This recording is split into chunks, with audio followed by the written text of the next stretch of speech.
नमस्कार, आपसे मेरा नाम है शोकवीर यादव एडवोकेट और मैं आप सभी के लिए लीगल एडवाइस वीडियोस अपलोड करता हूं जो कि आप सब लोग लाइक करते हैं, पसंद करते हैं, शेयर करते हैं, सब्सक्राइब भी करते हैं। अब तक नहीं किया तुरंत करिएगा और दूसरे लोगों तक भी जानकारी को जरूर शेयर करिएगा।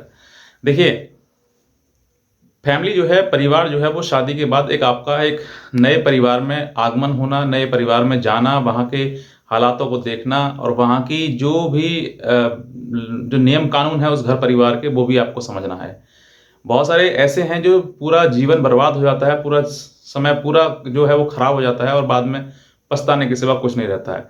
तो आज मैंने सोचा था कि आपके लिए कुछ 3 इम्पोर्टेंट थिंग बताऊं जो कि आपको आपका परिवार किसी प्रकार से बिगड़ नहीं पाएगा। कानून तो मैंने बहुत बता दिया आपके लिए, लेकिन अगर मैं जो आपको 3 बातें जो बताता हूं, अगर उनको फॉलो आपने कर लिया तो मैं कहता हूं आपका परिवार कभी भी टूट नहीं सकता, हमेशा परिवार बना रहेगा और कभी भी आपको जीवन में किसी प्रकार की कोई परिवार से संबंधित कोई समस्या आएगी ही नहीं। लेकिन 3 बातों का आपको सबसे पहले ध्यान रखना है। अब वो बातें क्या है वो भी बताऊंगा। अगर आप नए हैं तुरंत सब्सक्राइब करें और दूसरे लोगों तक भी जरूर इस जानकारी को शेयर करें। सबसे पहली बात, आप अपने परिवार से, मैं मान लीजिए मैं एक लड़की की तरफ से बोलता हूं, या आप अपने परिवार से ससुराल में जा रही हैं। ससुराल में जाने के बाद आपको वहां के जो रूल्स रेगुलेशंस हैं, वहां के जो नियम हैं, उनको आपको फॉलो करना है। उनके परिवार में जितने भी परिजन हैं, चाहे वो आपकी ननद हो, सास हो, ससुर हो, पति को छोड़कर जितने भी चीजें हैं, आप उनको सबसे ज्यादा प्रेम दें। नंबर 1 ये है कि आप उन सबको सबसे ज्यादा प्रेम दें, सबसे ज्यादा समझें, उनके हर एक कहने को आप माने और अपनी जितनी इंपॉर्टेंस हो सकती है उन लोगों को दें। यानी कि जितने भी जीवन में आपके हैं, वो आपका सबसे ज्यादा जो क्लोज मित्र है या आपका जो अपना पति है, वो सबसे व्यक्ति आपके क्लोज है। अगर आप उसको एक बार आप उसकी मतलब पूछेंगे नहीं उसको, या फिर उसको इतनी इंपॉर्टेंस नहीं देंगे और अगर उसके माता पिता को या उसकी भाई बहन को देते हैं, तो मैं कहता हूं कि आपको वो पति जिस पति के लिए आप घूम रहे हैं, आप चाहते हैं कि वो मेरा सपोर्ट करे, वो मेरा सहयोग करे, वो मेरे को समझे, मेरे को प्यार दे, मैं कहता हूं आपको वो इतना प्यार देगा कि आप पे संभाले नहीं संभलेगा। ये चीज है आपके लिए। महिलाएं क्या करती हैं कि जब ससुराल जाती हैं तो सबसे पहले उनकी दुश्मन उनकी सास, क्योंकि वो सही रास्ता बताती है। उनकी दुश्मन उनकी ननद, क्योंकि वो कहीं ना कहीं वो इंटरफेरेंस करती है। उनकी दुश्मन उनका देवर, क्योंकि वो उसको समझाता है कि तुम्हें ये चीज करनी है, ये चीज नहीं करनी है। वही महिला जो होती है, ऐसी महिला जो होती है, वो मूर्ख होती है, सबसे बड़ी मूर्ख, क्योंकि उन्होंने अपने परिवार को नहीं समझा। अब वो उम्मीद करती है पति से, क्योंकि पति उनका स्पेशल है, बस पति को प्यार देना, पति की सब कुछ करना, बाकी सबके सब मेरे घर में दुश्मन है।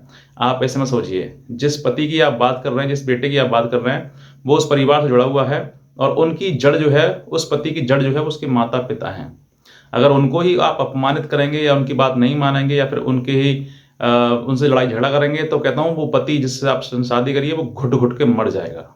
ये आप समझिए, क्योंकि सास और बहू की दोनों जो लड़ाई होती है ना, इन दोनों में लड़ाई तो इन दोनों की होती है, लेकिन इसमें जो जीवन पूरा नरक में हो जाता है वो उस पति का हो जाता है जो दोनों के बीच में पिसता है। तो सबसे पहले आपसे ये कहूंगा कि आप सबसे पहले उस लड़के के माँ बाप, उनकी केयर करें जितनी कर सकते हैं आप उनकी।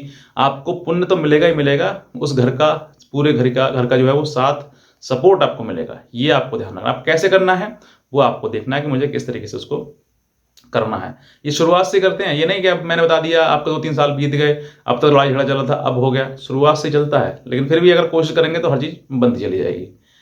दूसरा, अगर आपका पति से या सास से या ससुर से या किसी से झगड़ा हो जाता है, तो कानूनी उपचार ना लेने की सोचें। अगर आप कानूनी उपचार लेने की सोचेंगे तो कानून आपके लिए बर्बाद कर देगा, क्योंकि कानून में फंसने के बाद जो है इंसान सिर्फ यही करता है कि हर तारीख और तारीख और तारीख चलती रहती है और जीवन आपका बढ़ता रहता है और फिर आप जो है, एक समय ऐसा आता है कि दोनों को अलग होने की कगार आ जाती है। आपको कानूनी सलाह बहुत ही रेयर चांसेस में लेनी है, जब आपको बहुत ही लग जाए कि हाँ आप जीवन इस परिवार में बसना है ही नहीं, तब आपको कानूनी सलाह या सहायता लेनी है। वरना आपका जो भी लड़ाई झगड़ा हुआ है अपने पति के साथ शेयर करें, अपने ससुर के साथ या फिर अपनी सास के साथ में, ननद के साथ में, भाई के साथ में, जिनके साथ में कर सकते हैं। लेकिन ज्यादातर जो लड़ाइयाँ झगड़ा हैं वो अपने मायके ना पहुंचाएं, क्योंकि अगर मायके पहुंचाएंगे तो हर माँ पिता जो है वो ये सोचते हैं कि हमारी बेटी दुखी है तो हम उसको राय दें, और वो राय देने के चक्कर में आपको वो राय गलत पहुंच जाती है और फिर आप उसका पालन करने के लिए उस घर परिवार में आतंक जाना शुरू कर देती हैं। आपको ये समझना है कि मुझे उस घर परिवार में अपनी बात नहीं पहुँचानी है जिससे कि इन दोनों के परिवार के मन में मुटाव हो। आप ही एक दोनों बीच में एक ब्रिज हैं, एक 2 परिवार के बीच में पत्नी ही एक ब्रिज है, जिस दौरान जो है वो दोनों को समझ सकती है, दोनों परिवार को समझा सकती है। अगर आप दोनों के परिवार के बीच में इस परिवार की उस परिवार से शिकायत करेंगे, तो शिकायत के दौरान जो है वो घर परिवार आपका ही टूटेगा, ना सास का टूटेगा, ना ससुर का टूटेगा, आपका टूटेगा।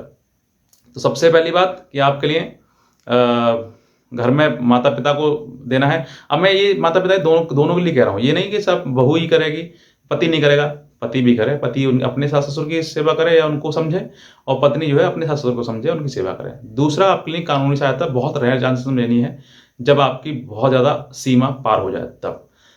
तीसरा, आपके लिए अगर आपके पति-पत्नी या फिर आपके ससुराल में लड़ाई-झगड़ा आपसे हो जाता है, तो आप झगड़ा करके अपने मायके कभी भी ना आएँ।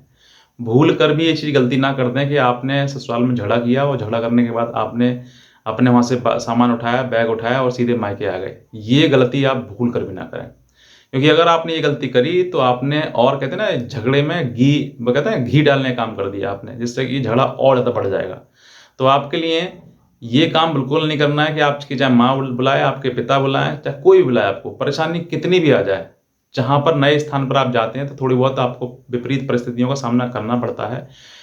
ये आपको सहनशीलता आपकी बढ़ाता है और आपको भविष्य में आपको संपन्न बनाता है। लेकिन अगर आप लड़ाई-झगड़ा करके अपने ससुराल से झगड़े मायके में आ गए और फिर मायके में आके आप वहाँ बैठकर आप ये सोचें कि पति मुझे बुलाने आएगा, वो मुझे लड़ाएगा मेरे आगे, तो आप गलत सोचती हैं। आपको इतना करना है कि झगड़ा करके वहाँ से नहीं आना है। और तीसरी बात इसी में और जोड़ देता हूँ मैं, कि आपको अगर झगड़ा करके आप आ जाते हैं तो बुरे आचरण नहीं करने हैं, गलत आचरण नहीं करने हैं आपको। अगर आप गलत आचरण कर देती हैं और उन चीज़ों में पड़ जाती हैं, तो फिर आपको जीवन जो है वो फिर तो नरक में होना ही होना है, चाहे आपका हो चाहे आपके पति का हो। दोनों का ही जीवन खराब होगा, समय आने पर जो है वो परेशानी आनी आनी है। अब ये चीज़ आपको सोचनी है कि मुझे क्या करना है। मेरी एक कोशिश थी कि मैं आपके लिए इन सब चीज़ों के बारे में अवेयर करूँ, जानकार करूँ, और आप जो है अपना जीवन सुधार सकें। तो अगर आपने ये 3 चीज़ें अगर अपने जीवन में ठीक कर ली और उनको अपना लिया, तो मैं कहता हूँ कोई भी ताकत आपके परिवार को हिला भी नहीं सकती। कोई भी आपके परिवार को बिगाड़ नहीं सकती, कोई भी ताकत किसी भी प्रकार की। बस ये है कि आपको समझदार होना है। और मैं कहता हूँ कि अगर पति 10% समझदार है तो पत्नी को 90% समझदार होना चाहिए, क्योंकि घर परिवार बसाना और बनाना उसी का कर्म है, उसी के द्वारा बसता है, उसी के द्वारा बिगड़ जाता है। तो बस मैं इतना कहना चाहूँगा। अगर आप नए हैं तुरंत सब्सक्राइब करें, शेयर करें दूसरे लोगों तक भी, और भी लोग समझ सकें इन चीज़ों के लिए। आज का वीडियो में आपसे बहुत धन्यवाद।